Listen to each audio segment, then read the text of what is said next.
تمہارے ہاں گاؤں میں دستور ہوگا، ہمارے شہروں میں دستور ہے، جب لڑکا پہلی رات لڑکی کے پاس جاتا ہے، اللہ اکبر، کوئی کہتا ہے پہلی مرتبہ چہرہ دیکھے گا، منہ دکھائی میں کیا دے گا، کوئی کہتا انگوٹھی بنا رکھی ہے، کوئی کہتا میں نے لاکٹ بنا رکھا ہے، کوئی کہتا میں ہاتھ میں 5000 رکھوں گا، یا تو نظام الٹ ہے، معاملہ الٹ ہے۔ میرا نبی دولہا بلکہ پہلی رات سیدہ خدیجہ الکبریٰ کے حجرے میں گئے، اللہ اکبر، میرے نبی اندر داخل ہوئے، سیدہ خدیجہ الکبریٰ نے قدموں کی آہٹ سے پہچان لیا، گھونگھٹ میں کہنے لگی سونے جہاں کھڑے ہو وہیں کھڑے رہیے، اپنے تکیے کے نیچے ہاتھ ڈالا، 40,000 درہم اٹھائے، حضور کے قدموں پہ لا کے رکھ کے رونے لگ گئی، کہنے لگی کملی والے اب گھر میں یہی کچھ بچا تھا جو آج میں نے تیری جوتیوں پہ قربان کر دیا ہے۔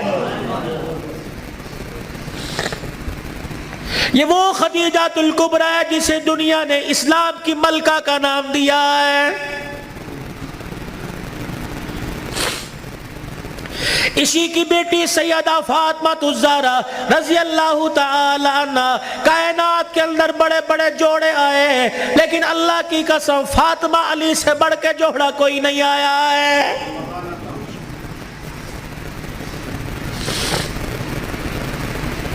رحمت دو عالم صلی اللہ تعالی علیہ وسلم بیٹی کے دروازے پر گئے، جی ابو خیر ہوئے،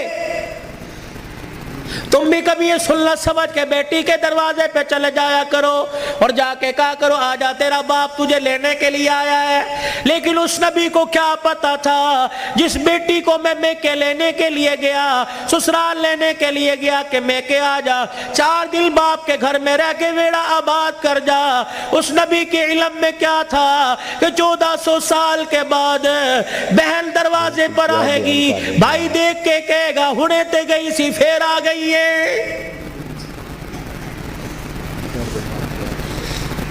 کتنی بہنوں کو روتے دیکھا، بھائیوں کو پھول کر کے کہتی ہیں ابا جی نے مرن تو بعد ایک مرتبہ بھی تو نے بلانے کا فون نہیں کیا ہے۔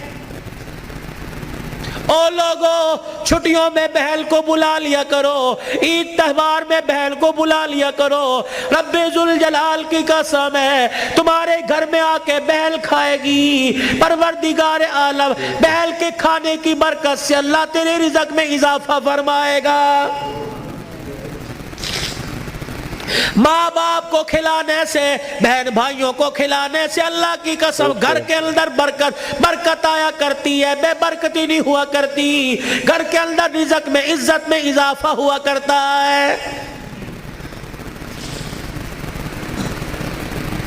اے فاطمہ آجا، بہت دن ہو گئے، 4 دن باپ کے گھر رہا، اللہ اکبر، تیرا باپ تیری جدائی برداشت نہیں کرتا۔ سیدہ فاطمہ نے ابو جان کا ہاتھ پکڑا، رحمت والے نبی صلی اللہ تعالی علیہ وسلم کا ہاتھ پکڑا، اندر لے گئی، کہنے لگی ابا جان جانے کو تیار ہوں لیکن مجھے ایک بات بتلاؤ، جب آپ نے مجھے اپنے گھر سے علی کے ساتھ رخصت کیا تھا، میرا سر اپنے سینے پہ رکھ کے کہا تھا بیٹی اب تیرے پر میرا اختیار نہیں چلے گا، اب تیرے پر علی کا اختیار چلے گا، آج کے بعد تو میری مرضی کی مالک نہیں علی کی مرضی کی مالک ہے۔ وہ کہے گا اٹھ جا تو اٹھ جائیو، وہ کہے گا بیٹھ جا تو بیٹھ جانا۔ ابا جان آپ نے کہا تھا کہ جی ابا جانے کو تیار ہوں لیکن علی گھر میں کوئی نہیں، میں نے نہیں پوچھا تھا کہ علی ابا لینے آ جائے تو تیری بغیر اجازت کے جا سکتی ہوں کہ نہیں، ابا بیٹھ جائیو، اگر علی کہہ دیں گے چلی جا چلی جاؤں گی، اگر منع کر دیا تو میرے ابا جان آپ ناراض نہ ہونا۔ لاؤ ایسی زندگی جس کو تم دلہن بنا کے، جس کو تم 10 سولے سونا چڑھا کے گھر لے کے آئے ہو، سوٹی اٹھا کے کھڑی ہوگی، زبان درازی کرے گی، کہے گی اچھا ماں باپ کے گھر میں جانے کے لیے تیرے سے پوچھنا پڑے گا۔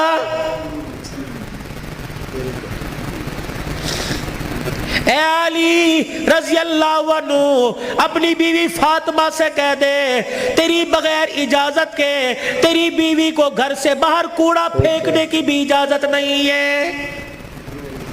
سامنے خالد بن ولید رضی اللہ تعالی عنہ کا مکان تھا. اے علی تیری بغیر اجازت کے تیری بیوی فاطمہ کو سامنے دروازے میں کھڑے ہو کر خالد بن ولید رضی اللہ عنہ کی بیوی سے بات کرنے کی بھی اجازت نہیں ہے. جب تمہارے نکلنے کی دیر ہوتی ہے تمہاری بیویوں کا پتہ ہی نہیں ہوتا کہاں ہے. کبھی کہیں بیٹھ کے تعویذ لا رہی ہے, کہیں فیصلہ آباد دوڑی ہوئی ہے, کبھی کسی کے ساتھ سارے میرے بھائی نے, کبھی کسی کے موٹر سائیکل پہ جا رہی ہے, کبھی کہیں. یہ بھائی تو لے ڈوبے, اصل بھائیوں کو بھائی نہیں سمجھتی, محلے داروں کو بھائی سمجھی بیٹھی ہے.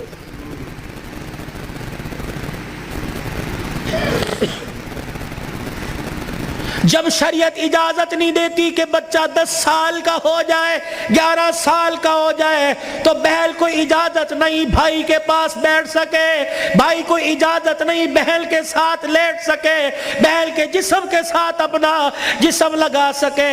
جب 11 سال کا بھائی بہن کے ساتھ جسم نہیں لگا سکتا تو تجھے محلے دار کے موٹر سائیکل پہ بیٹھ کے شہر جانے کی اجازت کس نے دی ہے؟ بیان کر رہے ہیں مولانا بشیر صاحب صحیح کہہ رہا ہوں؟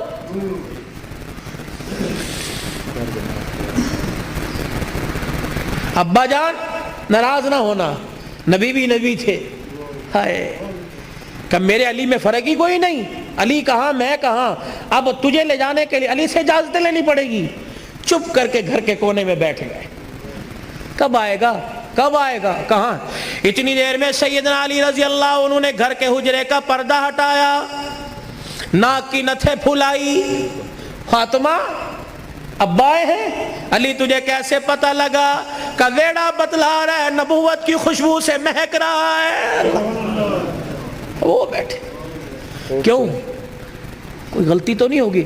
نہیں علی میرا ابا مجھے لینے آیا ہے. تو گئی کیوں نہیں؟ علی تیرا انتظار تھا. فاطمہ میرا انتظار کیوں کیا؟ کہ تیرا حکم نہیں, اجازت نہیں. کہ تیرے باپ کے آگے میں کیا اجازت دوں گا؟ کہ علی بات اجازت کی نہیں, بات تیری مرضی کی نہیں. رب ذوالجلال کی قسم ہے اگر تیری اجازت کے بغیر آج چلی جاتی تو قیامت کی صبح تک میرے باپ کی نبوت والی پگڑی پہ لوگوں کی انگلیاں اٹھ جاتی.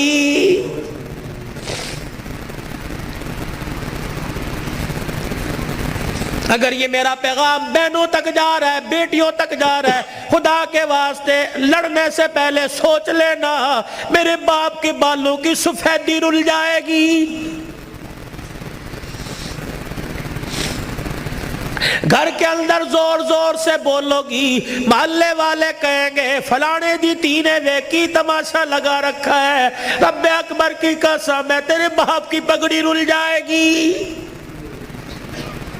میری بہنوں میری بیٹیوں روکھا سوکھا کھا کے گزارا کر لو, چرپائی نہیں زمین پہ لیٹ کے گزارا کر لو, گرمی کے پتلے لون نہیں سردی کے موٹے کھدر پہل کے گزارا کر لو. رب اکبر کی قسم ہے آج سسرال میں ماں باپ کی عزت بچا لے, کل قیامت کے دل میدان محشر میں اللہ تیری عزتیں بچائے گا.